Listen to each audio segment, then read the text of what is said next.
Começar a gravação aqui. E é aqui? Veja se tem.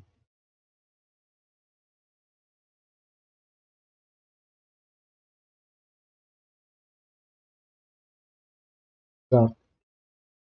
Então, olha lá, eu vou falar, hein, Tamizy. É aí, alô, alô? Tá, tá fechado, bebê. Do retorno? Vamos lá continuar colocando estrelas depois do Sol, né? Que a gente viu que se encontra aqui. Outras estrelas, Capela. Capela, alfa do boieiro. Ela tem cor muito parecida com a do Sol, só que 10 vezes o diâmetro solar. Ela tá bastante na nossa cultura porque é, ela está associada à religião, né? Os espíritos eles acreditam que é de lá que vem as almas para a Terra. Como está aumentando a população da Terra, não dá para explicar de onde vem tantos espíritos, né? Daí se acredita que vem de Capela. Aldebaran, como eu falei, é mais alaranjada e já da ordem de 30 diâmetro solar. Polares, lá que a gente usa como referência. Nossa, olha ali a cor aqui, bem parecida com a do Sol. Opa, saco. Bem parecida com a do Sol, só que sem diâmetros solares. Deneb, uma estrela bem branca, alfa do Cisne, bem branca, só que com 100 diâmetros solares. Próximo, Próximo B, na verdade. Porque se tem próximo e tem próximo B, o que significa próximo B? Próximo B é a estrela companheira de próximo. É uma estrela anã, é quase um centésimo de diâmetro solar, só que a mesma cor que a próxima. Outra que também tem é Sirius. Sirius tem a Sirius B, é outra companheira. Estrela também com um centésimo de diâmetro solar, só que bem mais quente, né, do que próximo, bem mais quente aqui no diagrama HR, próximo da cor branca. Eu faço com todas as estrelas que eram visíveis até um certo momento. Essa basicamente contém todas as estrelas visíveis a olho nu. Todos esses pontinhos aí. Você vai ver que elas se organizam num conjunto distinto de estrelas. Você vai ver que tem um conjunto de estrelas aqui, pouquinhas, mas de estrelas com baixo diâmetro. Essas vão receber o nome de anãs. Especificamente anãs brancas, pela concentração delas em estrelas brancas. A família de estrelas que tem mais objetos é essa aqui que a gente chama de sequência principal. Mas você também tem um ramo chamado ramo das gigantes. Esse trecho aqui. Esse ramo das gigantes, ele também é bastante povoado, mas muito menos.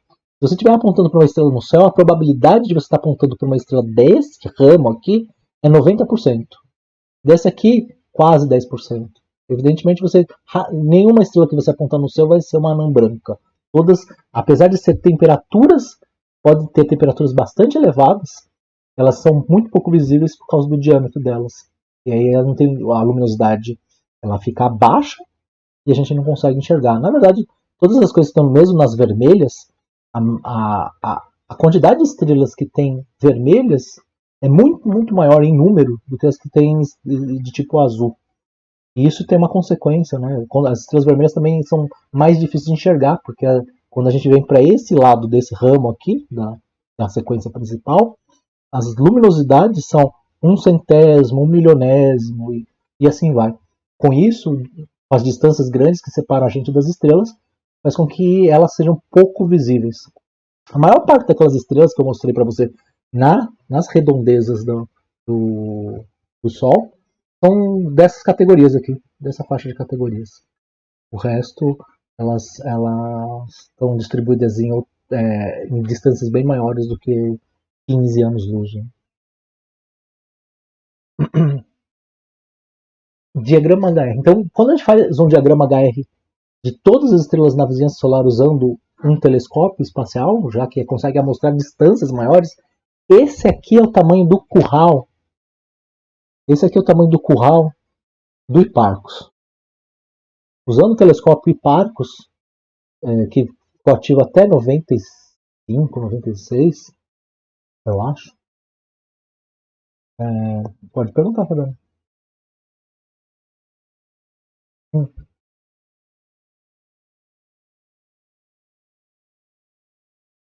Uhum.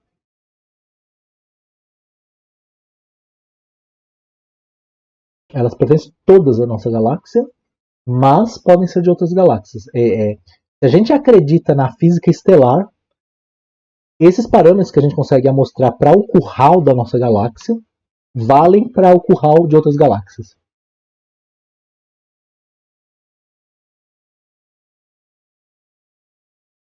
É, é,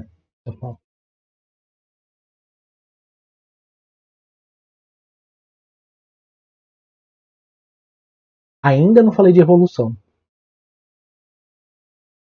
Falei, calma, Fabiana, a sua pergunta é boa.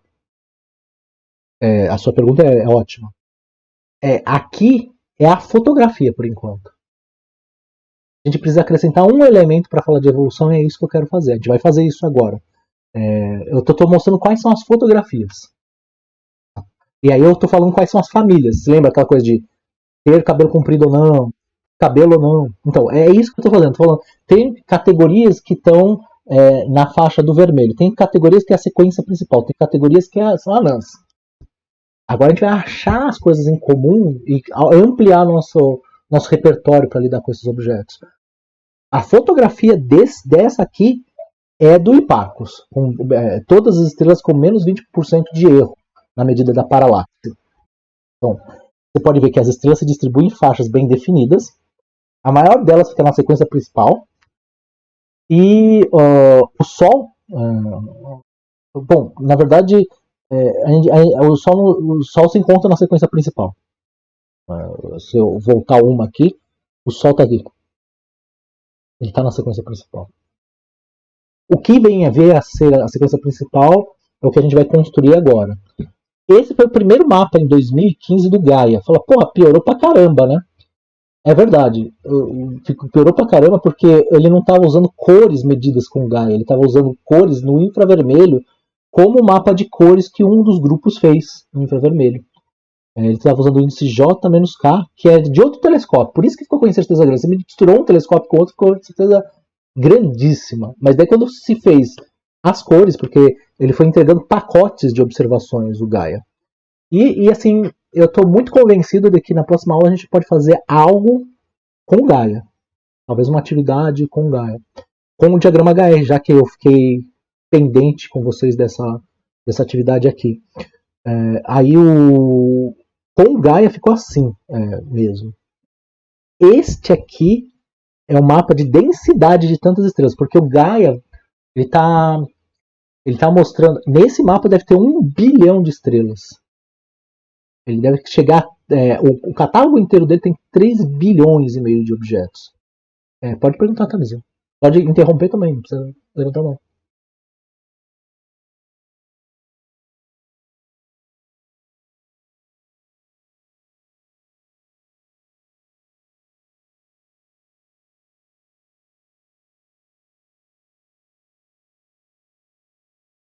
Nossa galáxia deve ter 9 bilhões, né? Não chega a mostrar toda a galáxia. E esse mapa é das redondezas do Sol mesmo.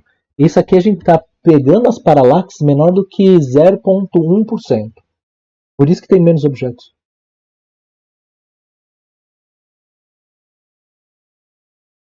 Eu não vi, desculpa, Thomas.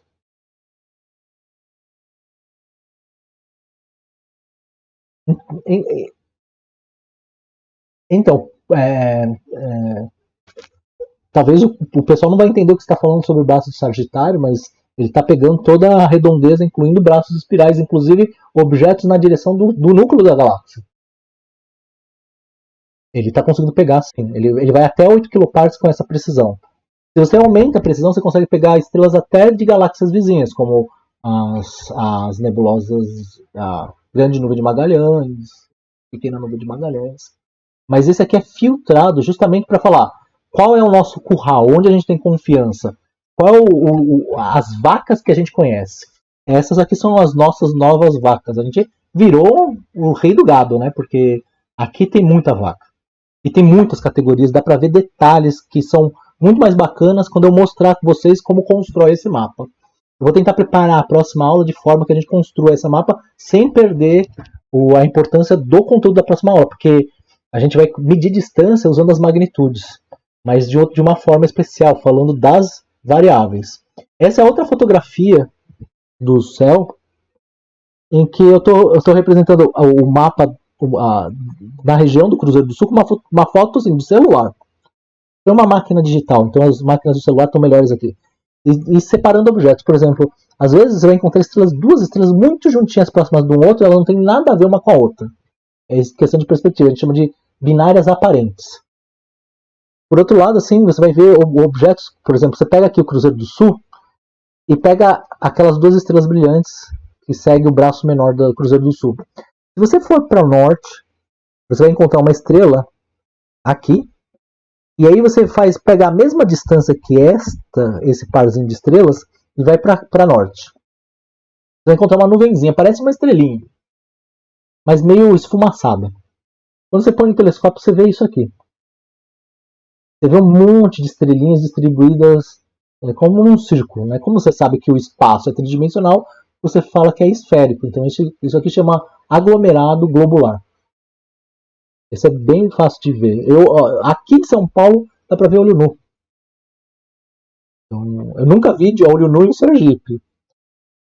Aqui, próximo aqui do braço do cruzeiro, bem próximo dessa estrelinha, é aqui onde tem essa estrelinha que parece uma estrelinha, mas quando você põe no telescópio, é um aglomerado de estrelas super sem forma, né? Tem bastante estrelas brilhantes aqui, azuis, comparada com essa do aglomerado globular. Esse aglomerado globular chama Omega Centauri, é o aglomerado globular mais próximo que a gente tem. E esse aqui, como ele não tem formato definido, a gente chama de aglomerado aberto. E ele está dominado por estrelas azuis. Aqui tem centenas de milhares a milhões de estrelas. Aqui tem centenas a milhares de estrelas. Então a gente já separou uma categoria. Quando eu vou lá na Alpha Centauri e separo a imagem, eu consigo ver uma estrela dupla. Essa é uma binária real. Separem próxima e Centauri. Eu tinha mostrado para vocês que... Isso eu já mostrei, essa aula.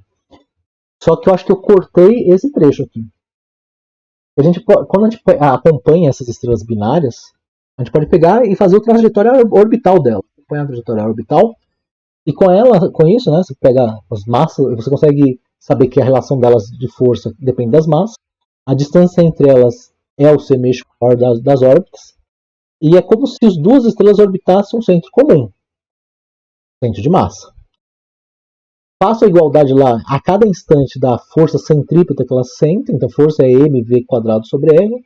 A gente sabe que a velocidade em órbita circular é 2πr sobre tesão. Considerando que a estrela 1 está girando em torno do centro de massa com raio 1 menor, porque a massa dele é maior. E a estrela M2 é uma distância maior, R2, porque a massa dela é menor. Então a gente pode descrever essas velocidades V1 e V2 como opostas, porque elas estão sempre síncronas, elas têm o mesmo período orbital em relação ao centro de massa, e juntar essas expressões. Então F1 vai ser 4π², que vem do quadrado desse V, eu substituo esse V aqui, substituo esse V aqui, fica 4πv² R1M1 sobre T², e se eu fizesse para estrela 2, é F2 4π² R2M2T².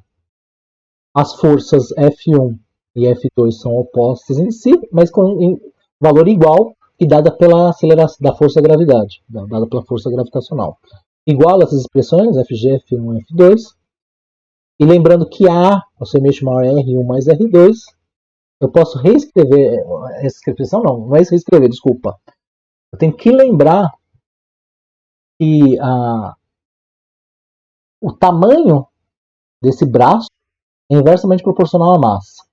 É isso que está escrito aqui. R1 vezes M1 é igual a R2 vezes M2. É como se eu dividisse essa massa por esse braço, é igual a esta massa dividida por esse braço.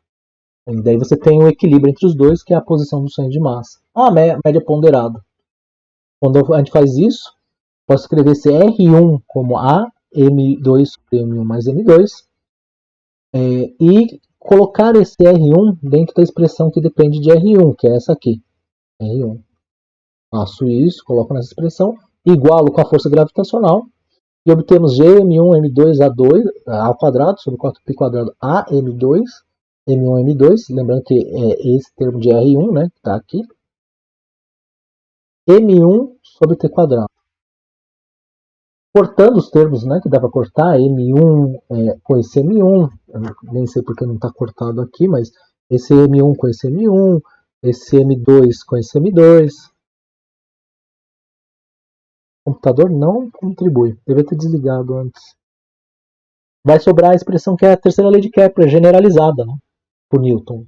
Essa demonstração a gente já fez na aula quando a gente falou sobre Kepler. Na verdade, quando a gente falou sobre Newton. O legal é assim, isso me dá a soma das massas quando eu não consigo definir os objetos que estão orbitando em relação ao outro, em relação ao centro de massa. Essa é uma expressão, eu só consigo pegar a soma das massas, se você pensar que só consigo pegar a soma das massas, porque eu tenho duas incógnitas. O semi-eixo maior eu consigo obter medindo, né, a distância entre os dois objetos, e o período eu consigo medir com o tempo que leva para eles ficarem numa mesma configuração. Aí eu obtenho massa 1 e M2. Para separar as massas, eu preciso usar essa expressão aqui. Quando eu tenho essa expressão aqui, eu tenho duas equações e duas incógnitas.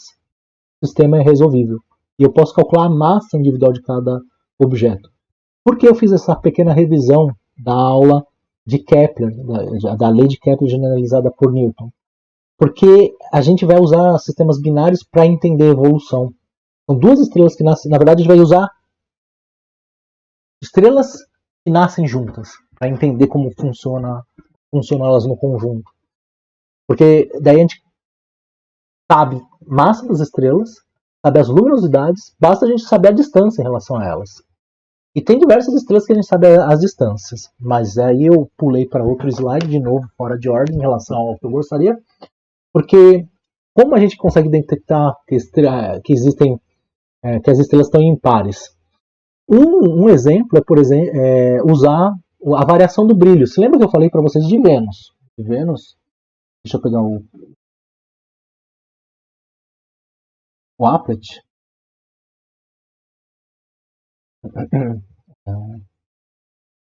Eclipse Binary. Aqui. Eu vou usar um applet para mostrar para vocês uma simulação em que você tem duas estrelas juntas e que você vai medir a magnitude só de uma, como se você não conseguisse resolvê-las. Aqui tem um conjunto de sistemas de sistema binário. Eu posso clicar no applet e eu posso mudar a longitude, né, o ângulo dela, a inclinação do sistema. E aí você consegue ver em forma de animação os objetos girando em torno de um centro de massa comum. Todos eles estão envolvidos nas contas. O curioso é que deixa eu parar.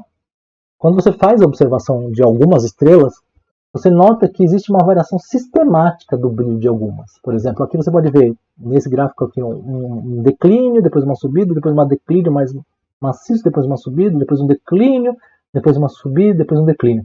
Isso aqui no filtro V, aqui no filtro I. Fenômenos se repetem em todos os filtros. I, V. Aqui está, filtro I e V, mesmo fenômeno. Subida, descida, subida, descida. As estrelas, elas não têm nem o brilho delas é constante. E uma das razões pode ser justamente porque elas estão em pares. Né? Aqui tem um exemplo de uma estrela que tem essa variação. Se você acompanhar essa estrela aqui e compara, por isso que chama magnitude relativa. Você compara com as outras estrelas que estão próximas. Todas as estrelas estão... Opa, desculpa. Tá vendo aqui? Ó? Todas as estrelas estão variando. Ó, tá alto brilho. Daí ela vai diminuindo, diminuindo. Diminuindo. De repente ela começa a subir de novo. Depois diminui radicalmente. Quase desaparece. Depois sobe. Depois ela vai, fica constante um tempo. Depois vai diminuindo, diminuindo leve. Depois sobe. Depois que sobe, começa a ficar constante. Depois desce radicalmente. O que a gente está fazendo aqui? Fotometria do jeito que vocês fizeram, só que no olho. Eu estou comparando o brilho dessa estrela aqui. Vamos ver se eu consigo desenhar essa piromba. Vou desenhar de vermelho. A gente está comparando esse objeto, que é nosso alvo, com qualquer estrela daqui do campo. Qualquer estrela. Por exemplo, eu estou comparando o brilho dela com essa estrela aqui. Então tem vezes que ela está mais brilhante que essa aí. Esse aqui é nosso calibrador, né? Calibre. Então, às vezes ela está mais brilhante. De repente fica menos. Tá igual, diminuiu muito. O procedimento que a gente vai fazer é medir brilhos das estrelas relativo a uma estrela de calibração, que fica mais ou menos constante. Ela não precisa nem ser uma estrela calibradora de fluxo. Como a gente depende só da razão dos fluxos, a gente pode comparar o fluxo dessa com relação a essa e sempre verificar como está variando o fluxo. Porque se passar uma nuvem aqui na frente, você pode ver que tem uma pequena variação do brilho de todas as estrelas. Por exemplo, quando foi feita essa fotometria, passou uma nuvem. Mas passou uma nuvem na frente de todas. E afetou todas. Só que essa, porque tem a variação extrínseca das nuvens, mais a variação intrínseca dela, você consegue medir de forma relativa. Então, eu posso fazer uma coisa chamada curva de luz. Medir como a luz varia com o tempo. E é um gráfico que vai dar a intensidade luminosa em função do tempo. Eu estou tampando aqui, vou para aqui para cima, em relação ao tempo. Como é que ficaria para essa estrela aqui, deixa eu apagar a calibradora, para essa estrela aqui, a curva de luz dela? O gráfico ele tem uma parte constante, um mínimo bem acentuado, como está tendo agora, depois uma subida, depois constante, depois uma descida um pouquinho mais leve, depois uma constante, depois uma subida, uma constante, depois repete o ciclo todo. A gente entende isso como se fosse um efeito de binaridade da estrela. Então aqui eu estou representando duas estrelas que eu posso mudar o raio da estrela. Cada uma das estrelas, né? Eu posso mudar o raio das estrelas, posso mudar a massa das estrelas, daí eu mudo o centro de massa delas. E o legal é que eu posso colocar elas numa perspectiva em que elas geram um eclipse uma na outra. Por exemplo, eu posso mudar a inclinação delas e orbitalmente, mas nossa, tudo não está funcionando nesse computador. Eu clico e não vai.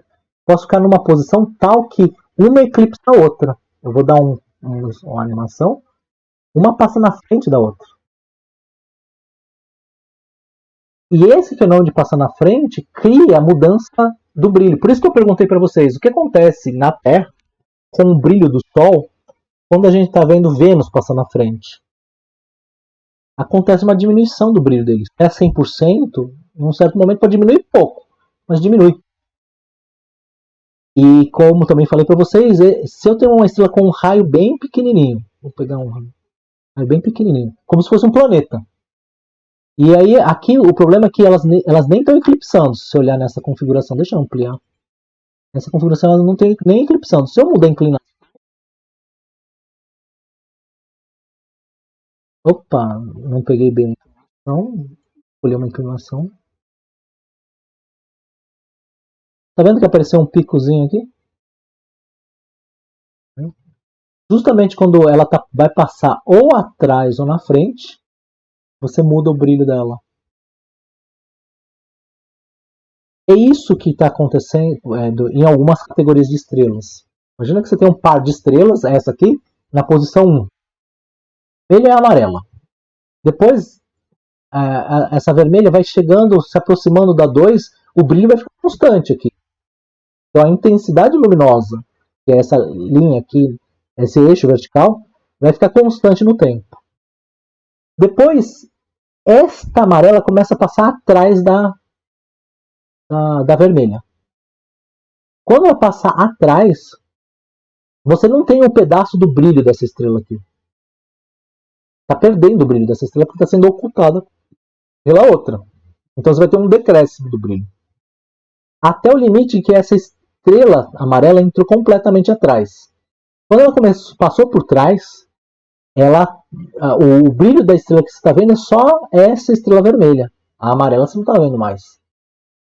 Isso fica constante até quando essa estrelinha aqui começar a sair de trás dela. Quando ela começar a sair de trás dela, enquanto ela não sai de trás, ela fica constante. Quando ela começa a sair, começa a subir o brilho dela. Daí sobe até um certo limite em que ela sai completamente de trás da estrela vermelha. Continuando, ela vai avançando orbitalmente até um limite. Se lembra daquele máxima elongação? Que vocês calcularam Io? Vocês determinaram a posição em que Io tinha máxima elongação. É o que vai acontecer orbitalmente com essa estrela. Ela vai chegar num limite em que vai ter a distância máxima, depois ela vai começar a voltar e vai começar a passar na frente da estrela vermelha. Até isso acontecer, o brilho fica constante. Quando ela começar a passar na frente, o que vai acontecer? Ela vai começar a ocultar o brilho da estrela vermelha que é maior que ela. Mas ela não vai perder o brilho dela, como perdeu nessa configuração aqui em 4 e 5. Ela vai estar emitindo, então vai ter uma diminuição do brilho, só que um pouquinho menos, porque ela está brilhando e passando na frente. Enquanto ela estiver passando na frente, vai ficar constante o brilho. Ela está ocultando o disco luminoso da estrela vermelha. Quando ela começar a sair, vai começar a aparecer o brilho tanto do disco da estrela vermelha quanto da amarela, que já estava sendo visível. Vai subir até o limite que ela saiu completamente da frente da estrela vermelha. Depois fica constante e o ciclo começa a se repetir novamente. Esse eclipse que acontece quando ela está passando por trás, a gente chama de eclipse primário, em que você perdeu o fluxo completo de uma estrela, e quando você perde parcialmente o fluxo de uma das estrelas, ele é chamado de eclipse secundário. Se as duas estrelas tivessem o mesmo diâmetro, o eclipse binário e primário seriam iguais. Não seriam necessariamente iguais, porque você pode ter a estrela amarela mais brilhante do que a estrela vermelha. Então você pode ter uma combinação de efeitos do brilho e do diâmetro da estrela para alterar o fluxo dessas estrelas. Essa faz uma curva característica de estrela binária. Toda vez que você vê uma estrela binária, então só voltando aos moldes das estrelas mais normais aqui, deixa eu aumentar o diâmetro, aqui tem 1/10 de raio da estrela, aumentar para um raio que seja razoável, e agora colocar elas para eclipsar. Muito bem, eu vou mudar a fase aqui.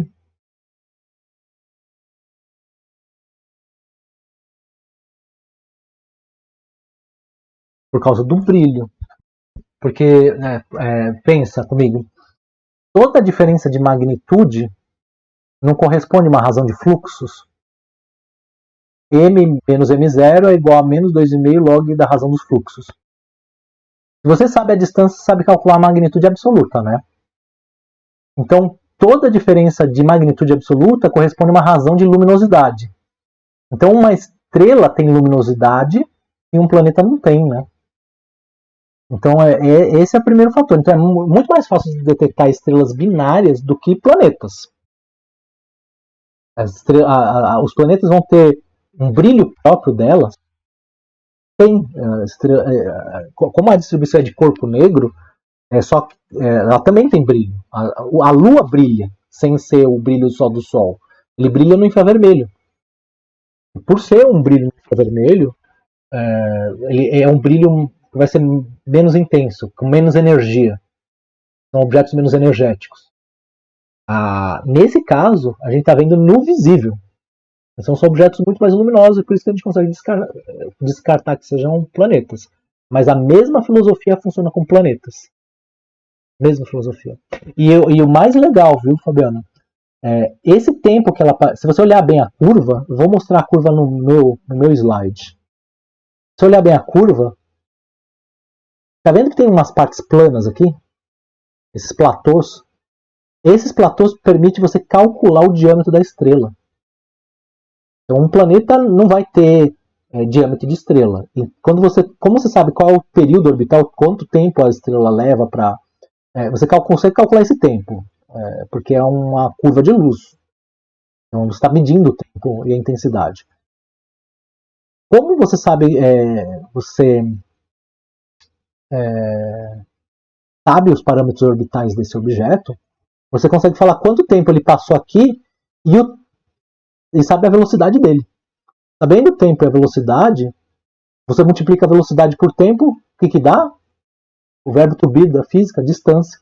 Você consegue calcular o diâmetro das estrelas com essas curvas aqui. Essa é uma das coisas legais dessas curvas de luz. Porque curva de luz é uma coisa que vocês vão medir. Não para binárias eclipsantes. Esse é um tipo. Oi.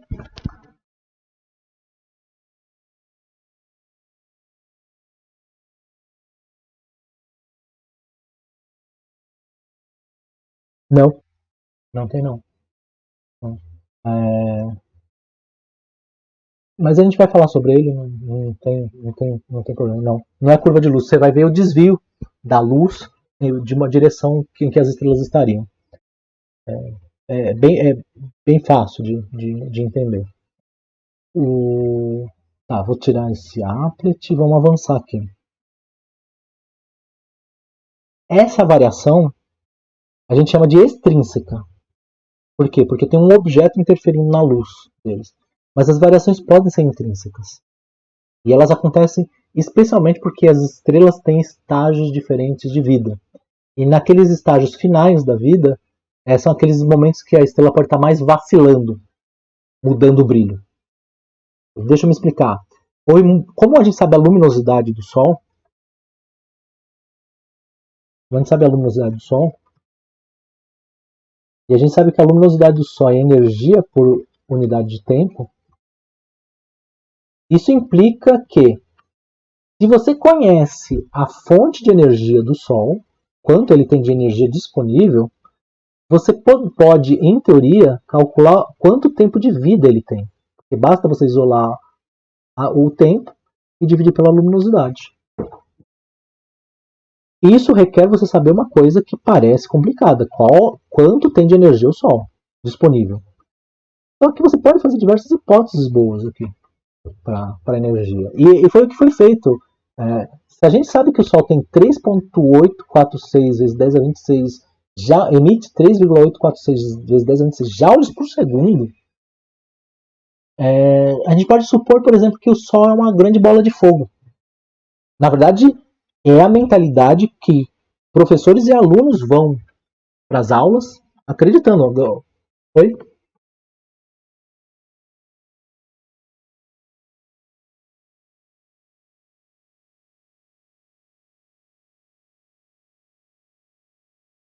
Então, eu estou falando que essa energia do Sol é relativamente constante desde os babilônios, desde os dinossauros, é relativamente estável.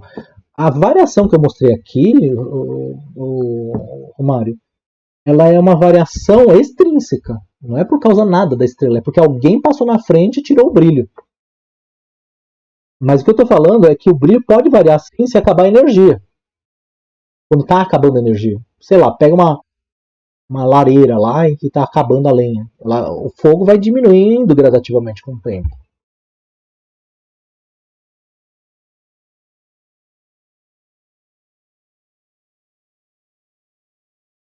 Não.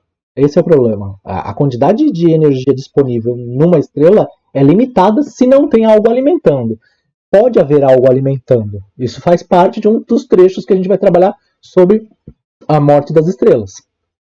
Mas o Sol não tem nada alimentando. Pode perguntar.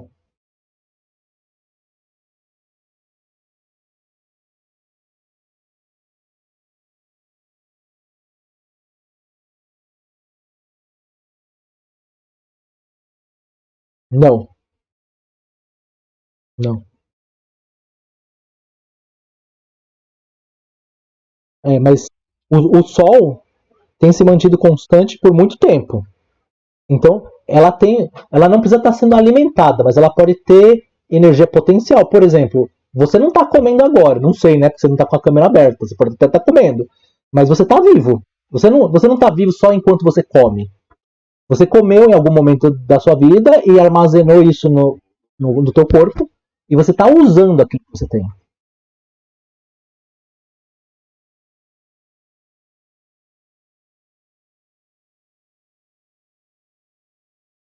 A luminosidade, a potência da estrela. É, é, é, é. Isso, ele tem um tempo de vida fixo.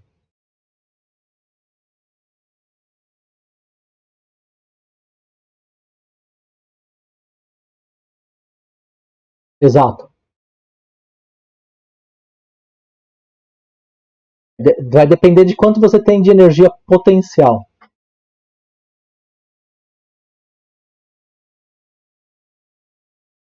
Vai lá.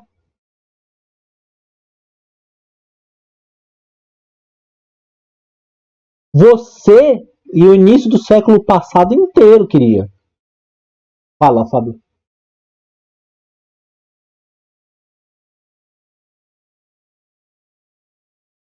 Limitada para algumas coisas, é bastante para outras. Para tempo de vida do Sol, sim.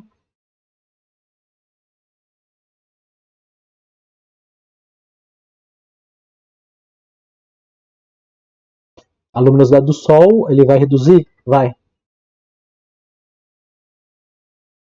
Então, mas como? Você acha que vai reduzir tudo de uma vez? Vai reduzir linearmente? Vai ser exponencial? Dá para fazer umas hipóteses. Eu vou te falar qual seriam as boas hipóteses para você fazer. Na verdade, eu vou falar as hipóteses que eles fizeram no início do século passado. Não é antigo essas coisas do tipo Hiparcos, né? É início do século passado.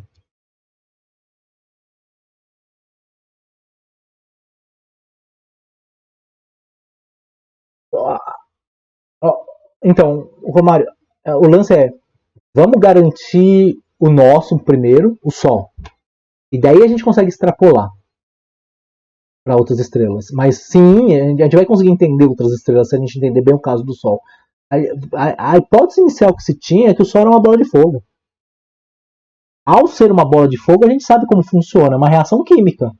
Você pega carvão, carbono, mistura com oxigênio, gás oxigênio, ele faz uma oxidação, gerando CO2 e libera energia. A gente faz isso quebrando algumas moléculas de glicose, misturando com o oxigênio da nossa respiração e gerando energia na nossa mitocôndria. Mas, por exemplo, você pode fazer isso num churrasco, né? Você pega lá, sei lá, quem é o fã do churrasco aí, que dê a dica, mas se eu pego um quilo de carvão, eu consigo assar, sei lá, linguiça com um quilo de carvão? Consigo, provavelmente eu consigo fazer muitas linguiças, né? Mas eu consigo fazer um boi inteiro com um quilo de carvão?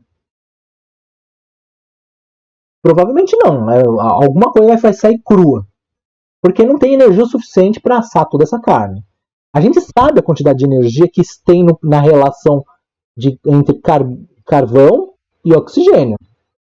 Ela libera 30 megajoules por quilo de carvão. Você vai falar, olha, para assar 1 quilo de carne, você precisa, só fazendo uma hipótese, não é isso, né? 1 quilo de carne, você precisa de 1 quilo de carvão, e se um boi tem 1 tonelada, você vai precisar de 1 tonelada de carvão para assar entenderam a ideia?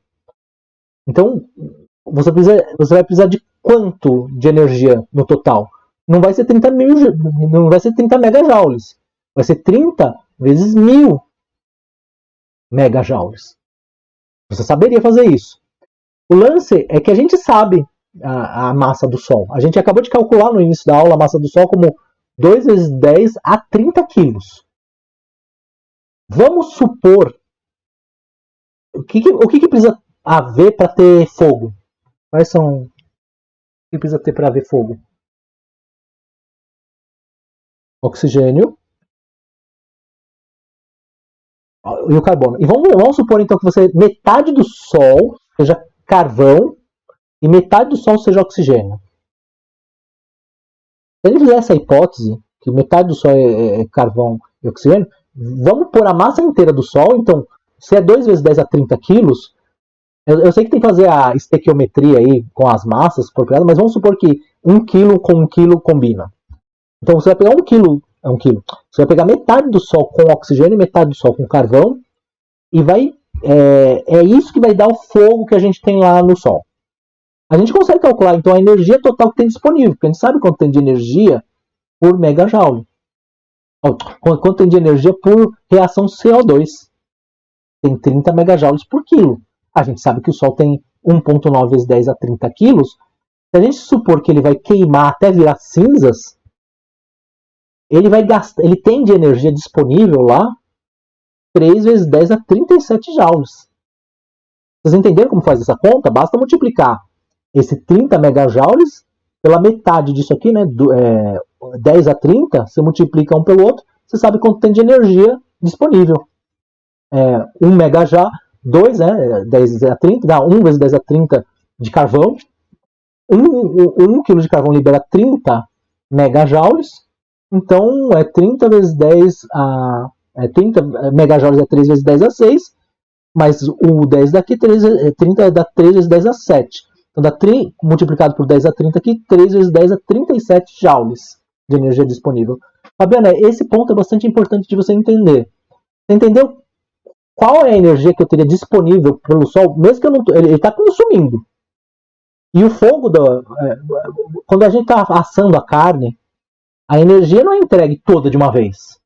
Ela vai sendo entregue gradativamente. Você pode colocar a sua carne...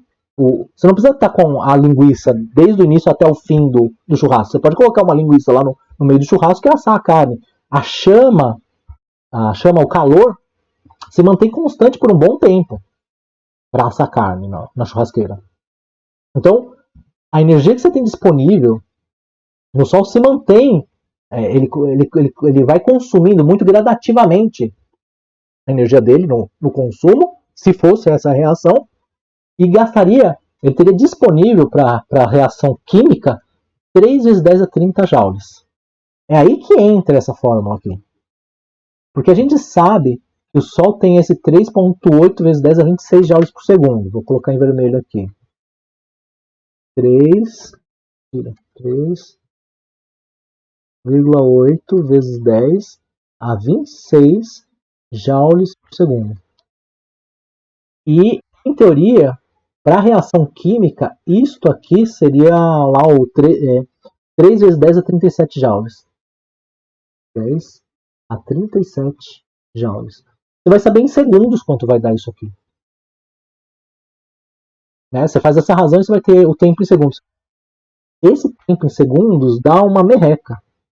Dá de 3.000 a 10.000 anos.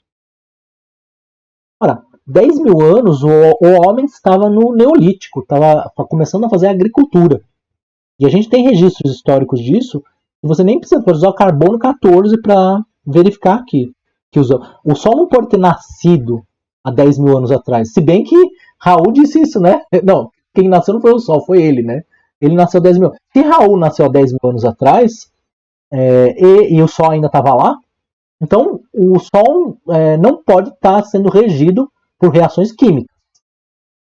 Não é essa a energia do Sol. Não são reações químicas. Então, a gente tem que procurar outra fonte de energia. Gravitacional. Uma outra hipótese. E essa foi Clausius que trabalhou com ela? Ou foi... Boltzmann, desculpa. Boltzmann trabalhou com essa. Esse foi um dos trabalhos bonitos de Boltzmann. Outro trabalho bonito de Boltzmann. Ele pensou que cada partícula de gás, o Sol se formou de uma grande nuvem de gás, e essa nuvem de gás foi caindo numa região de maior densidade, essa região central. E cada partícula tem a própria massa. Portanto, tem uma energia potencial gravitacional. E essa energia potencial foi sendo perdida, foi sendo transformada, né, de potencial gravitacional para energia térmica.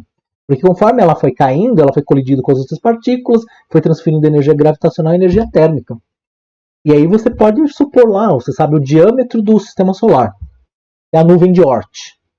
Você tem uma nuvem gigante, eu nem falei de nuvem de Oort para vocês, mas a gente vai rever isso aí, esse conceito de nuvem de Oort. Seria a distância onde os cometas se formam e vêm para a Terra. Ah, beleza. Tem a nuvem de Oort e elas caem. E ele fez a conta, né? Ele vai decaindo sobre si próprio, convertendo isso até se virar a estrela que ela é hoje. Quanto tempo levaria a conversão de energia gravitacional a energia térmica? Você sabe a energia potencial, G, M1, M2 sobre R. E quando você faz a integral disso para cada dr, distância que as partículas de gás têm que ir, desde da posição lá onde formam os cometas, até o raio solar, você faz uma integral que não é complicada de fazer, é relativamente fácil. E ela dá esse 1615G π quadrado ρ quadrado R5. Ρ é a densidade do gás, R é o raio do Sol. E isso dá 10 a 41 joules de energia disponível. Energia gravitacional disponível para ser convertida em energia térmica. Então, 10 a 41 para 10 a 37 já é uma mudança considerável. Quando você faz a conversão lá, usando essa aqui, energia sobre a luminosidade, ele te dá um tempo de vida de 20 milhões de anos. Fala, poxa, 20 milhões de anos tá bom, né? Porque é bem mais do que os 10 mil anos. Só que a gente tem registros geológicos, né? Aquelas coisas de registro das camadas geológicas. E a camada KT, do Cretáceo para o Triássico, ela tem medido 65 milhões de anos com isótopos radioativos. 65 milhões. Isso aqui é 20 milhões. Esse 20 milhões é incompatível com os dinossauros. Os dinossauros existiram antes do Sol? Não pode ser. Os dinossauros precisavam do Sol para existir. Então, essa fonte gravitacional não é suficiente. Por isso que a gente tem que mudar sobre as fontes de energia do Sol. Da mesma forma que a Terra é separada em camadas, não é difícil entender porque a Terra é separada em camadas, né, pessoal? Assim, ela tem um núcleo interno, fluido, um manto pastoso e uma crosta sólida. Ela foi resfriando de fora para dentro. E esse núcleo aqui de ferro, a gente aprende, não sei quantos de vocês acabam tendo tempo de ensinar para os alunos, aquela chamada lei de Stevin, né? Sabe aquela lei que relaciona a pressão, a densidade, a gravidade e a profundidade? Às vezes é escrito assim, delta P, delta H. Sabe, conforme você, a cada metro que você, a cada 10 metros que você entra na água, a pressão aumenta uma atmosfera. Essa é chamada lei de Stevin. Essa lei de Stevin, ela pode ser, quando a gente está considerando que o fluido, ela mantém uma densidade uniforme, né? Quando o fluido mantém, como a água, né, 1 grama por centímetro cúbico, é direto, né? Diretamente proporcional. Delta P é diretamente proporcional à profundidade. Mas se ρ for função de R, a densidade for função de R, quando acontece isso? Quando você está falando de gases. Gás é altamente comprimível. Veja a atmosfera. A atmosfera é mais densa próximo da superfície da Terra do que fora. Então, é só você inverter o raciocínio. Quando você tem uma coisa que está sólida aqui, e você tem um núcleo que está quente e mantém as coisas líquidas, as coisas que são mais líquidas vão para. Que são mais densas, líquidos e miscíveis, vão para o núcleo, e os que são menos densos flutuam sobre elas. Essa é a bendita lei de Stevin. A gente pode escrever ela fisicamente de outra forma. Quando ela depende de R, a função da R, a gente pode escrever de forma diferencial. Del P, né, dP, diferença de potencial, é ρ, dependendo de R, G vai depender de R também, porque se você está no núcleo, a massa que está gerando gravidade sobre você é só a massa do núcleo, não a massa externa. Ou se você estiver no núcleo externo, só a massa do núcleo externo e do núcleo interno gera gravidade sobre você. Essa expressão, em física das estrelas, pode ser escrita como o que a gente chama, igualar a força gravitacional com a segunda lei de Newton, e colocar na lei de Stevin, ela gera essa expressão aqui chamada... ela ajuda a entender planetas, mas ela é chamada equação do equilíbrio hidrostático. Você está equilibrando pressão com a gravidade. Pressão e gravidade estão concorrendo entre si, E daí quando elas concorrem e elas são iguais em todas as direções, ela garante que os objetos sejam esféricos e respeitem essa expressão. Eu estou escrevendo ela, é a primeira vez que eu uso essa expressão nesse tipo de aula. Geralmente eu dou ela em sistemas planetários, não é que eu queria. É que eu queria mostrar que o Sol, da mesma forma que a Terra, vai se separar em camadas. Em camadas e que vão se diferenciar de acordo com as propriedades dessas camadas. E o que acontece no núcleo é um pouquinho diferente do que acontece no núcleo do Sol ou de Júpiter, que é o do Sol. É um pouquinho diferente do que acontece no núcleo da Terra e do que acontece no núcleo de Júpiter, por exemplo. O que mantém aquecido o núcleo da Terra é que lá está acontecendo um fenômeno de fissão. Tem núcleos muito pesados, geralmente aqui é ferro e níquel no núcleo da Terra, e que geralmente você tem muitos isótopos radioativos e o decaimento radioativo deles libera partículas, mas como a pressão é muito elevada, as partículas não têm muito espaço livre para circular, elas colidem violentamente com outras partículas e mantêm aquecido o núcleo. Como isso... Bom, isso aqui eu não quero explicar, que isso aqui é da gravidade, das massas líquidas, e vou pular esse slide aqui, que é as pressões e temperaturas. Mas imagina que se eu coloco...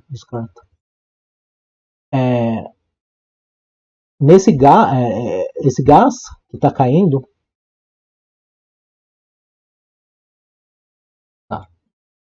sobre a própria gravidade, eu estou mostrando um mapa aqui, um gráfico que fala raio em relação ao raio solar, e aqui a densidade do gás.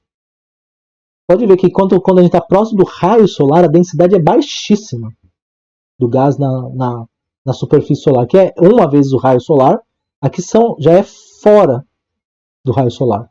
Lembra que eu falei que tem camadas do Sol, e eu falei da região que era a coroa, que é aqui fora, baixíssima densidade. E eu falei que a parte esférica do Sol está próxima daquela fotosfera, onde os fótons são liberados, que é aqui. Pode ver que o comportamento é quase linear. A densidade aumenta conforme você vai indo para raios menores, vai indo mais próximo do núcleo. Isso começa próximo dos 10%, veja, próximo dos 10%, a densidade do gás no Sol é parecido com a da água. Não é nada assim, meu Deus, que densidade absurda. O que acontece nos 10% mais internos do Sol é que cresce radicalmente a densidade do Sol. E aí começam a acontecer fenômenos em que não vale gases ideais. O que acontece, né? Gases ideais, PV e nRT. O que acontece quando a gente aumenta a pressão? Aumenta a temperatura. Aumentando a temperatura, você vai chegar à temperatura de fusão dos elementos. E chegando à fusão dos elementos, eles vão ficar fluidos. Eles vão tender a ir para as partes mais internas do Sol. Se eu faço o mapa da temperatura do Sol, veja o que acontece. Desde a coroa aqui é o raio, a superfície, né, a fotosfera, e aqui é aquela coroa que eu falei que é irregular. Ela cresce a temperatura de uma forma bem comportada, lá que está próximo dos... lembra que a temperatura da superfície era 6.600, 6.700. Nota que aqui está 4.200 na cromosfera e sobe. Então é a média do que está acontecendo aqui na superfície. Depois ela mantém abaixo de 25 milhões e sobe radicalmente, até 15 milhões próximo do núcleo de graus Celsius. Fenômenos importantes acontecem aí. E outra coisa, né? Quando a gente olha o gás da superfície,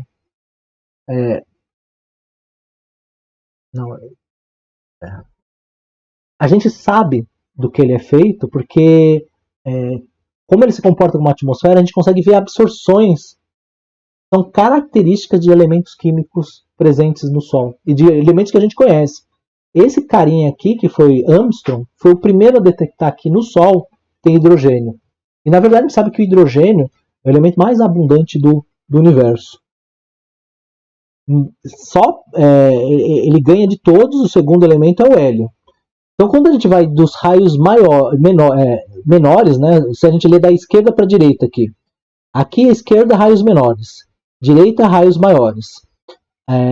Tudo que estiver aqui na esquerda é mais quente, temperatura maior. Tudo que estiver fora é temperatura menor. Essas linhas acontecem numa região chamada cromosfera, que é justamente as regiões intermediárias. Quando você está muito quente, os átomos e os elétrons eles coexistem separados. Eles não formam um átomo completo com prótons e elétrons. Os elétrons ficam livres, dada a energia que eles têm. Mas conforme você vai saindo, as temperaturas vão ficando cada vez menores, os elétrons vão ligando com os átomos. Por exemplo, aqui, eu estou mostrando um átomo de hélio ligado com um elétron. Ele precisaria ter ligado com 2 elétrons. Quando a gente vai para a parte mais fria, aqui você já tem hélio ligado com 2 elétrons. 2 elétrons para 2 prótons. Aqui a gente tem hidrogênio ligado com um elétron. Um hidrogênio com um elétron. Aqui a gente tem um próton com um elétron livre. Aqui, numa temperatura intermediária, é um próton com um elétron livre. Quando esses elétrons se ligam com o próton, eles liberam um fóton no processo, né, de ligação. E esse fóton vai formar o que a gente chama de cromosfera. Só que ele pode ser absorvido por qualquer um desses átomos e liberar o elétron. Isso gera aquelas linhas que a gente viu, que Armstrong observou. Então a gente sabe do que é feito os núcleos, o Sol, basicamente de hidrogênio e hélio. E o Sol contém a maior parte da massa solar. Nossa conta lá, a gente calculou a massa do Sol. Vocês na atividade que entregaram umas semanas atrás, vocês calcularam a massa de Júpiter. Vocês calcularam algo em torno de 10 a 27 quilos. O Sol tem 10 a 30 quilos. É 1000 vezes mais massivo do que Júpiter. Ele contém 99% da massa em relação a todo o sistema solar. E essa massa é que é o segredo do que vai acontecer na energia. Ele está sempre equilibrando a força gravitacional contra a reação de pressão interna. A reação de pressão interna ela tem uma origem no núcleo e ela é separada o Sol é separado em camadas. Os 25% internos do raio solar é onde a gente fala que está o núcleo e o restante, a um raio solar, está a superfície.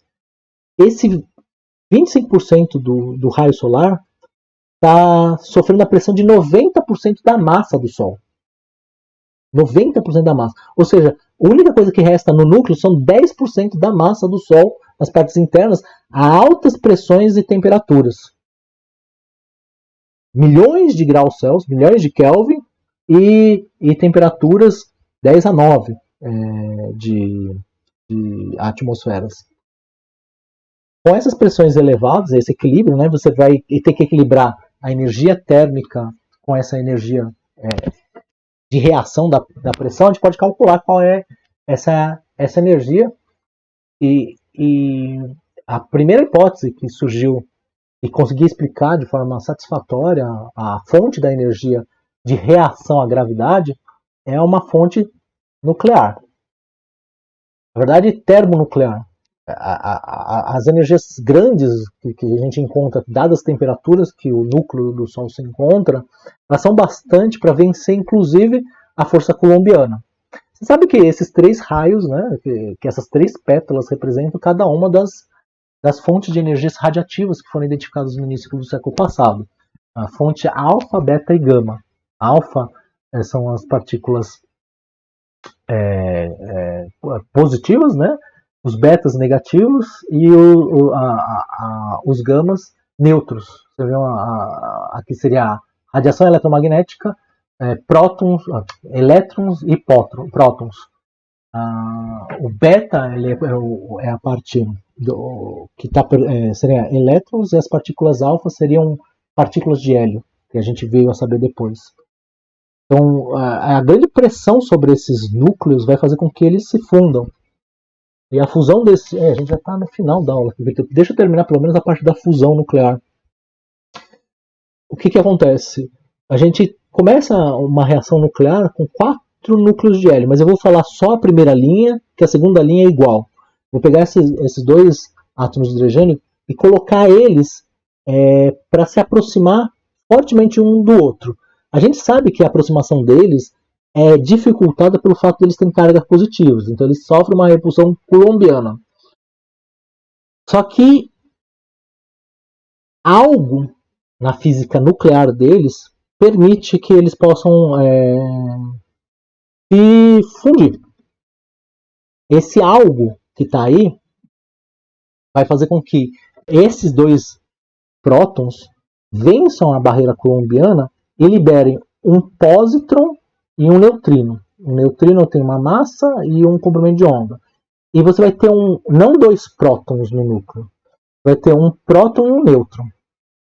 E o pósitron levou a carga positiva de um dos prótons embora, uma partícula fundamental. Se a gente olha as partículas fundamentais e tenta explicar o que está acontecendo no núcleo, em termos teóricos, a gente explica o átomo, o núcleo do átomo, não como indivisível, mas como componentes de algo muito mais fundamental chamado quarks. E a gente separa quarks em algumas categorias, sendo que as que estão nos prótons e no nêutron são duas, bem simples, e que receberam nomes de up e down, para cima e para baixo. O lance é a propriedade que eles têm em comum. Eles têm cargas e eles têm uma propriedade chamada cor. No geral, você pode ver que eles vão estar sempre combinados assim, com cor azul, vermelho e verde, para dar uma cor que a gente chama de neutra.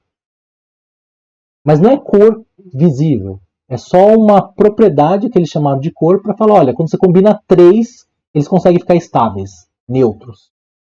Tanto o próton quanto o nêutron consegue ficar com isso. Só que o próton ele vai ter 2 up e 1 down. E um nêutron vai ter 1 up e 2 down. Qual é a diferença entre up e down? É a carga. Eles são cargas fracionárias. Como o próton tem que ter carga positiva, os ups têm 2/3 da carga de um elétron, só que positiva. Enquanto o down ele tem 1/3 de uma carga de um elétron negativa. Por quê? Para a conta dar certo. Quando você pega 2/3 mais 2/3 menos 1/3, a soma dá 2/3, 2/3 dá 4/3. Quando você subtrai 1/3, fica 3/3. Isso dá 3/3 é uma carga positiva. Faz a conta para o nêutron. Para o nêutron tem o seguinte: 2/3 de um up positivo e menos 2/3 de um elétron negativo. Quando você soma esses dois, dá neutra a carga. Por isso que, ou seja, é um jeito de você construir uma matemática e propriedades de partículas fundamentais para explicar as propriedades visíveis. Mas isso explica muita coisa, né? Porque ele explica porque você consegue combinar prótons com nêutrons. Você consegue combinar prótons com nêutrons porque a soma de cargas positivas e negativas aqui espacialmente pode ser combinar esse positivo com esse negativo e ter atração. Pode combinar esse negativo com esse positivo e ter atração. Ou esse negativo com esse positivo e ter atração. Por isso que os nêutrons e prótons conseguem conviver com uma certa paz. Por isso que também é difícil combinar prótons, porque os prótons têm esses 2/3 localmente, espacialmente, positivos. E aí, como eles têm positivo, a probabilidade de ele encontrar outro próton com cargas positivas repulsivas também é grande. Mas como ele também tem carga negativa, pode haver possibilidade de combinação deles. Especialmente se você perde uma carga positiva no caminho. E é isso que aconteceu nisso. Ele gerou uma partícula chamada deutério. Esse é o chamado hidrogênio pesado. E se ele se colide com outro hidrogênio com alta energia, e numa fusão nuclear, ele pode liberar um fóton de luz e formar o hélio 3. Daí ele combinou. Por que ficou mais fácil combinar eles? Porque agora você tinha um nêutron que tinha mais cargas negativas internamente, cargas fracionárias negativas. Então, as cargas positivas desse próton conseguem ver com maior probabilidade as cargas negativas dos quarks desse nêutron. E é por isso que fica mais fácil, com o passo intermediário de um próton e de um nêutron, você combinar numa partícula mais pesada, chamada hélio, hélio 3. Hélio 3 nem é a forma mais estável do hélio. O isótopo mais estável do hélio é o hélio 4. Para formar hélio 4, você tem que pegar uma reação como essa, igualzinha que aconteceu aqui em cima, e ela vai colidir esse hélio com esse hélio nuclearmente, porque a temperatura é alta, a densidade é alta, e ele vai formar um hélio, liberar 2 hidrogênios. Veja que esses hidrogênios aqui apareceram só como catalisadores, e formar um hélio 4. Para que toda essa história? Porque essa reação libera 2,8 vezes 10 a menos 12 Joule. Você falou, professor, 2,8 menos 10 a 12 joules é uma energia muito menor do que as energias que a gente viu. Isso é uma reação. Só uma reação. Como é que vai ficar com o volume todo de massa de hidrogênio que tem no hélio? Com a massa total que tem na estrela? E nem toda a massa da estrela vai se formar em energia. A fusão nuclear vai combinar 4 núcleos de hidrogênio e formar um núcleo de hélio, que eu estou chamando de P e A. Na classificação periódica dos elementos, uma unidade de massa atômica é definida pela massa do carbono. Uma unidade de massa atômica é 1/12 da massa do carbono, que é 1,6 vezes 10 a 27 quilos. Então, quando eu combino 4 massas de próton e vejo uma massa do átomo de hélio, eu reparo que tem uma diferença estranha aqui. A massa de 4 prótons é 4,0324 unidade de massa atômica. E a massa de um átomo de hélio é 4,039. Você pode ver que é menor. A soma das partes é menos do que o todo, nesse caso aí.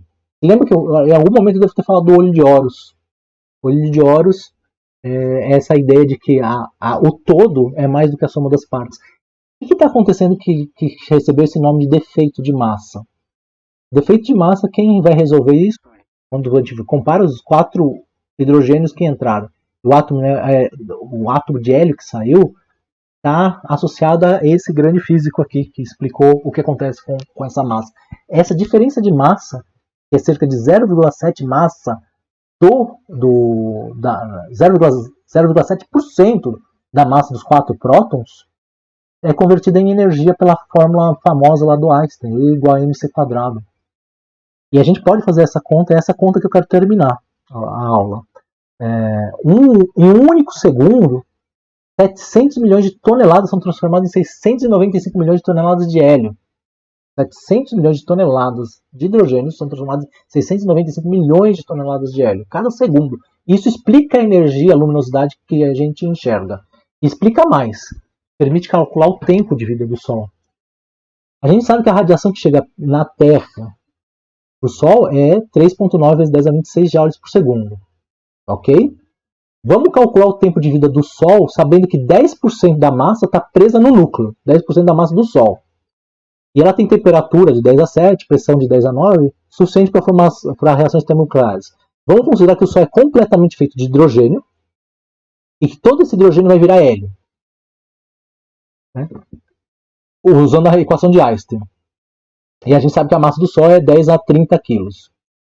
A massa total do núcleo, a gente sabe a massa do Sol. Quanto é a massa do núcleo? 10% da massa do Sol. Então, massa do núcleo é 10% da massa do Sol. Qual é a quantidade de massa do núcleo que se transforma em energia?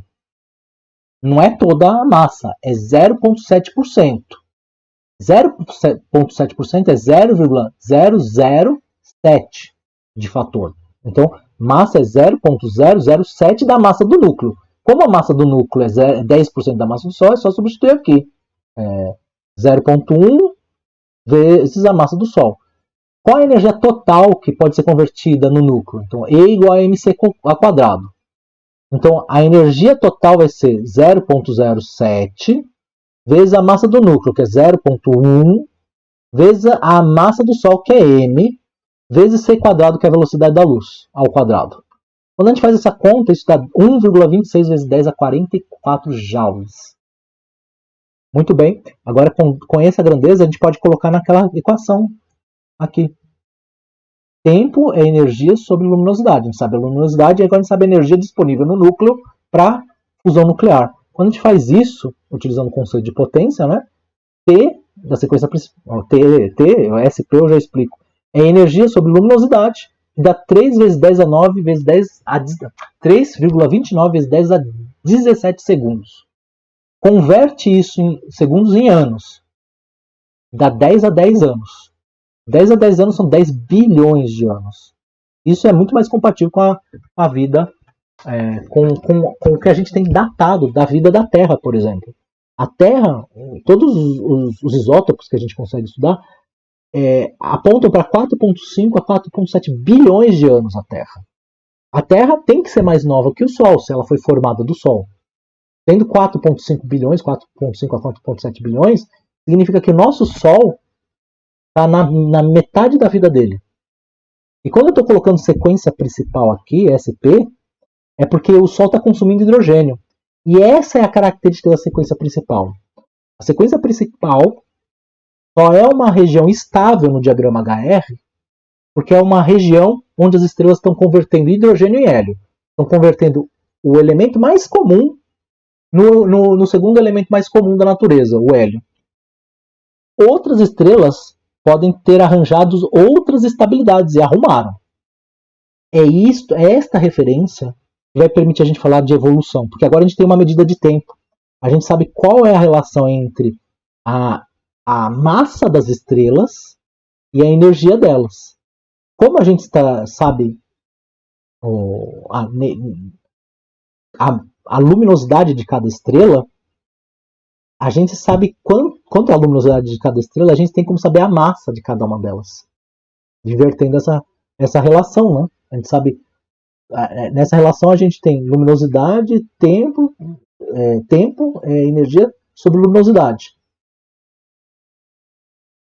A gente vai conseguir saber como a energia que as estrelas têm depende da luminosidade. A gente vai conseguir saber a massa das estrelas como elemento fundamental para determinar o tempo de vida delas. Alguém fez alguma pergunta aí no chat, mas eu não consigo ler. Então, se alguém puder ler para mim, por favor.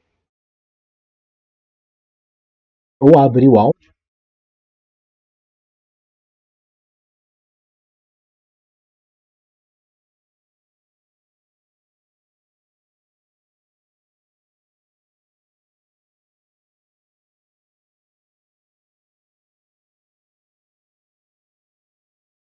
Todas as estrelas têm predominância de hidrogênio, sempre. Mas tem estrelas que podem ter mais elementos pesados do que outras. E uma coisa que vai fazer... A gente tem que entender a sequência principal. Vou pôr a sequência principal aqui. Todas as estrelas que estão na sequência principal. Spica, Vega, Regulus, Alpha Centauri, Proxima Centauri, que é essa faixa aqui. Essa faixa aqui. A sequência principal. Essa faixa é para as estrelas que estão consumindo hidrogênio e hélio. Mas eu mostrei para vocês o diagrama HR em que não tem só essa faixa. Tem outras faixas sobre ela. Deixa eu tentar achar ele aqui.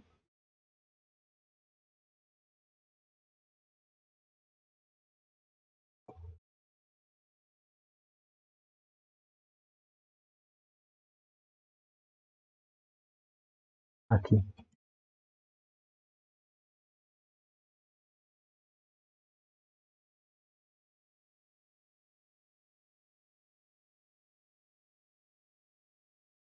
Aqui. Você pode ver que tem outras faixas, por exemplo, esta faixa aqui das gigantes.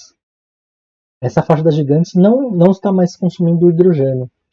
Essas estrelas são as estrelas que têm massa o suficiente para conseguir consumir, por exemplo, transformar hélio em carbono ou outros elementos mais pesados, porque a gente vai ver que isso aqui só são as estrelas visíveis. Eu vou mostrar para vocês que o diagrama HR, quando a gente vai trabalhar com mais estrelas do que as visíveis, tem outras zonas de estabilidade. Essa aqui, por exemplo, é outra zona de estabilidade. Sabe o que está sendo consumido aqui?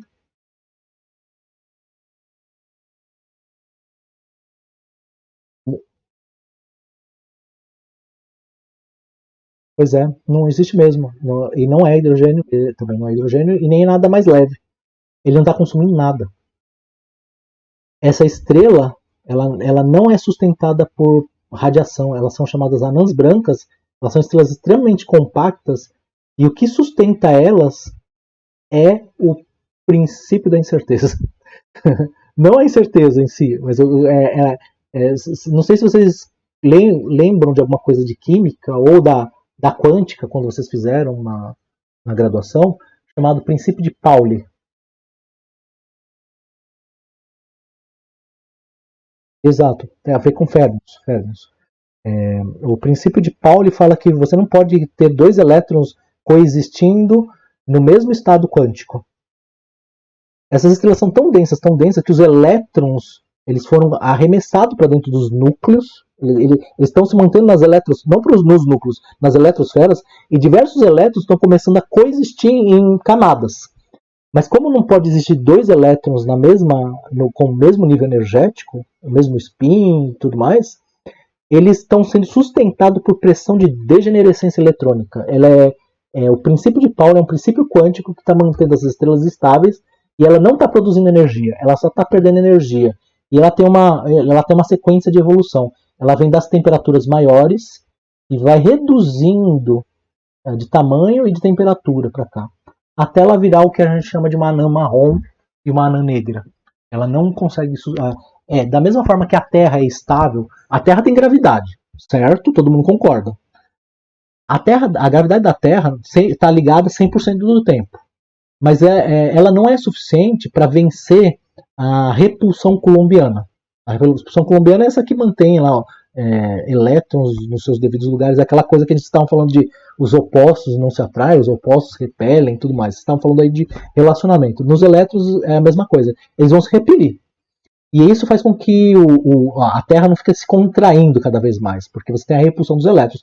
Então a Terra vai ser eternamente do mesmo tamanho, mesmo que a gravidade fique ligada. Sempre está ligada, porque tem a repulsão eletrônica. No caso dessas estrelas aqui, ela não tem mais fusão nuclear, e o que está sustentando é o princípio de Pauli, é a pressão de degenerescência eletrônica. Isso é um dos estágios finais da vida, e especificamente é o final da vida do nosso Sol. Ele vai chegar aqui. Então o diagrama HR está mostrando regiões de estabilidade das estrelas.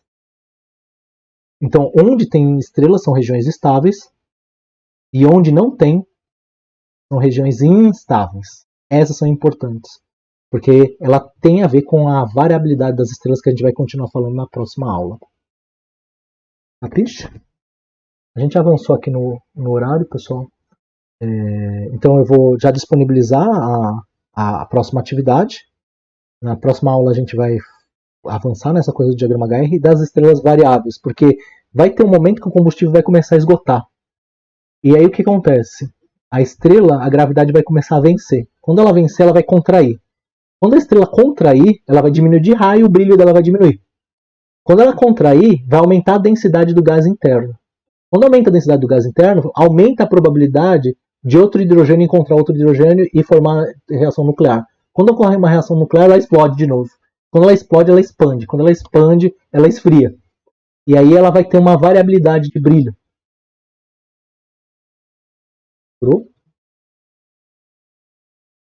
Não, estamos no limite mesmo, desculpe. Tá.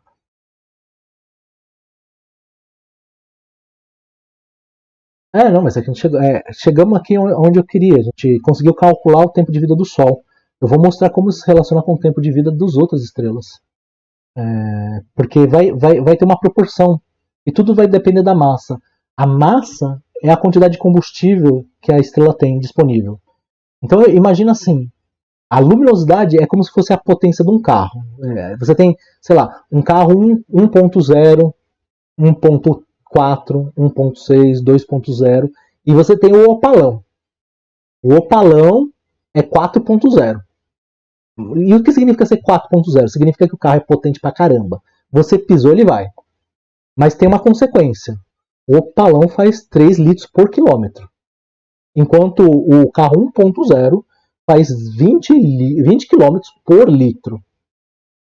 O carro mais potente, ou seja, as estrelas mais potentes, elas gastam o combustível dela rapidamente. Gastam com profusão e morrem rapidamente. E as estrelas menos massivas aqui, elas têm tempos de vida tão longos, que podem chegar a trilhões de anos. Mais do que a idade do universo. Não é que elas têm trilhões, mas elas podem durar trilhões de anos.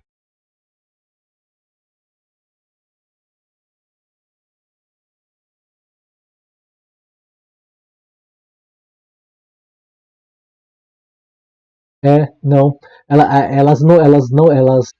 Elas vão fazer outra coisa. Essas aqui eu vou mostrar para vocês que elas vêm para cá. Puf! Pulam aqui para o gigante vermelho. Elas consomem muito rapidamente combustível. Sim. As mais massivas são as mais azuis. A gente vai ver que tem uma relação direta, né, com a massa. Tem uma relação direta com a massa.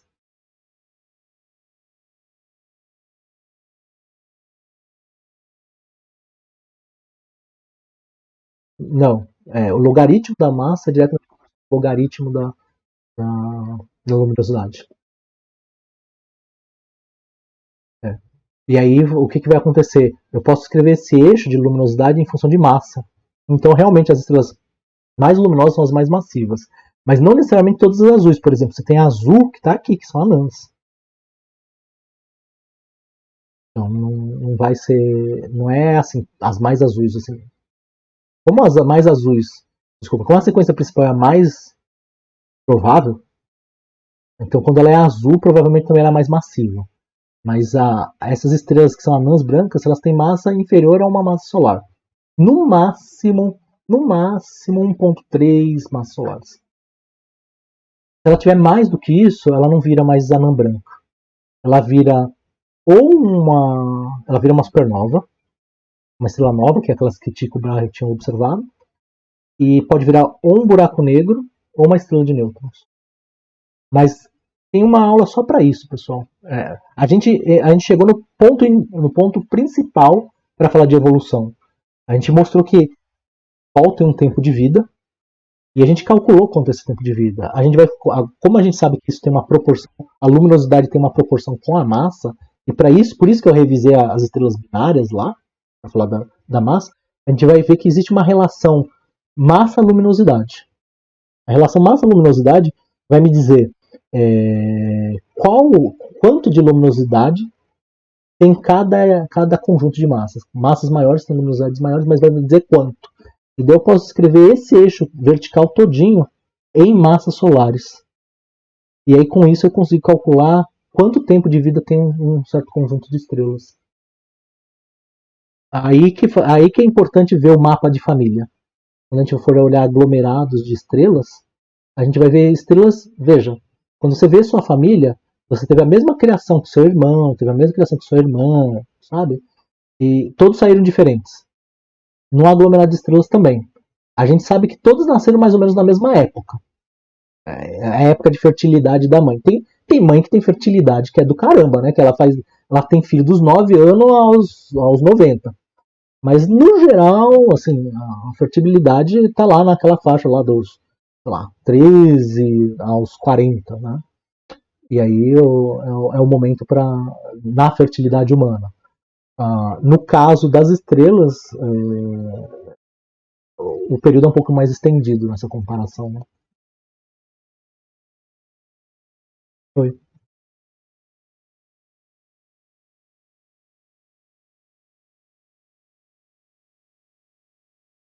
Pode ser o resultado da morte de uma estrela, sim.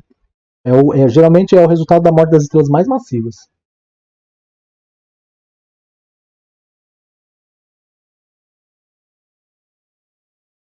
Pares, sim, existe berçário de estrelas. Em pares, estrelas é o gás.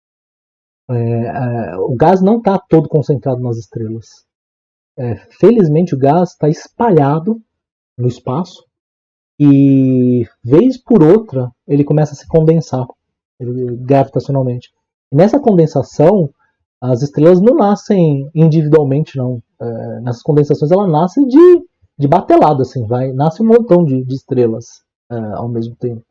E não tão gêmeas, não. Só que gêmeas bivitelinas, mas assim, polivitelinas. Gêmeas com placentas diferentes. Então elas vão sair bem diferentes. Ou seja, você sabe quando o momento que elas nascem é o mesmo. É isso que é importante. Num aglomerado de estrelas, você sabe que elas nasceram todas no mesmo momento. Mas cada uma vai morrer num momento diferente. Isso significa que a fonte de energia que cada uma adquiriu é diferente. E é isso que vai permitir falar da evolução das estrelas. A gente vai estudar uma família, aquela foto que eu mostrei para vocês, e a gente vai conseguir associar quem é a velha, quem é a nova, quem é o homem, quem é a mulher, quem é aquela que é binária, quem não é. Tudo que a gente está vendo no diagrama HR é um instante. Tudo que a gente observa de telescópio desde Galileu corresponde na história do universo. É o equivalente a pegar 100 anos, né? É como se fosse 100 anos em 1 bilhão. Ou pensa a comparação. 100 anos em 13 bilhões de anos. Na verdade, o sistema solar, 4 bilhões, 10 bilhões de anos, 4 bilhões e meio. É como se você pegasse, fazendo uma conta rápida, 100 anos de observação do telescópio equivale a um segundo na vida de uma pessoa que vai de 0 a 100 anos. Um segundo em 0 a 100 anos. Tudo que a gente observou até hoje é exatamente uma fotografia do universo. A gente não tem a evolução delas. A gente tem a evolução de estrelas separadas. E a gente começa a juntar essas histórias para ver se são coerentes.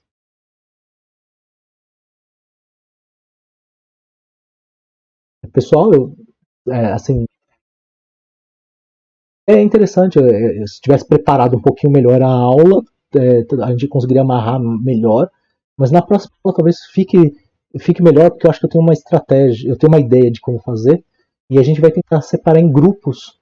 É óbvio, a gente vai entrando, a gente faz grupos colaborativos, em que vocês, em grupos melhores, vão trabalhar com uma imagem. Então, basta um estar com o computador, com o programa instalado, e a gente consegue enxergar esses diagramas de uma forma melhor. Mas eu vou preparar para ver se a gente consegue aplicar essa técnica. Ó, eu vejo, vocês estão liberados, pessoal. A aula acabou. Se vamos fazer pergunta, eu vou respondendo. Boa noite, Carlos. Tchau, tchau. Tchau, Ramone. Tchau, tchau. Mas, Gabriel, obrigado.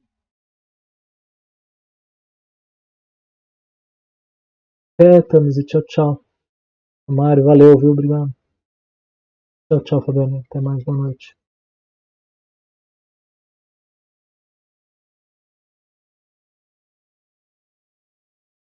Deixa eu dar um stop na gravação para fazer o material. Cadê?